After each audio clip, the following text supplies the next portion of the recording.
या संदर्भात काय कुठला निर्णय वगैरे काय झालेला आहे काय?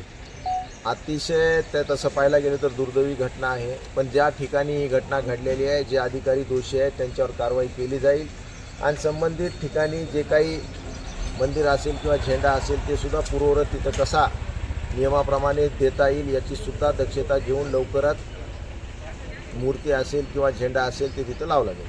साहेब, महापौर बसल्यामुळे अशा घटना विरोधकांना घडल्या. काही कामच राहिलेलं नाही. विरोधकांना जनतेने दाखवलेला आहे, महानगरपालिकेत जे बोलले त्यांची एक जागा सुद्धा येऊ शकली.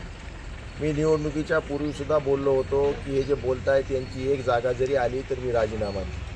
पण जनतेने यांना नाकारलेलं आहे. मग अशा प्रकारचं जातीचा तेढ निर्माण करायचा, जातीमध्ये भांडण लावायचं आणि कुठंतरी बुद्धिभेद करायचा, ज्याला पोलरायझेशन म्हणलं जातं, ज्याला ध्रुवीकरण म्हणलं जातं, असं निर्माण करून शांतता प्रस्थापित झालेल्या शहरामध्ये कुठंतरी दंगलीची चिंगारी टाकण्याचं काम हे लोक करतात. या लोकायला समाजकारणाशी काही घेणं देणं नाही. फक्त आपली राजकीय पोळी कशी भासता येते का, कुठं राजकीय महत्त्व आपल्याला प्राप्त होतं आहे का. शेवटी जनतेनं तर यांना नाकारलेलं आहे.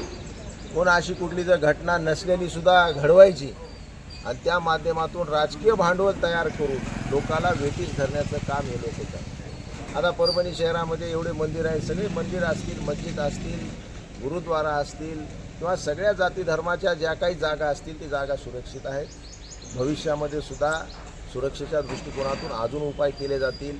पण मी जनतेला सुद्धा सांगू इच्छितो की यांच्यापासून आपण सावध राहायला पाहिजे. यांच्याकडे काय भांडवल राहिलं नाही, हे काय रोजगार देऊ शकत नाहीत, हे काय बेरोजगारी मिटू शकत नाहीत, हे काय महागाई कमी करू शकत नाहीत. हे साधं एक माणसाला रोजगार किंवा एखाद्या माणसाचं आरोग्याची व्यवस्थासुद्धा करू शकत नाहीत. फक्त जाती धर्मामध्ये भांडणं लावायचे आणि भावना भडकवण्याचं काम हे लोक करतायत. पोलीस प्रशासनसुद्धा यांना म्हणजे त्रस्त झालेलं आहे यांच्या सगळ्या कारनाम्याला, म्हणून ते सुद्धा दखल घेतील आणि येणाऱ्या काळामध्ये यांचा चोख बंदोबस्त केला जाईल.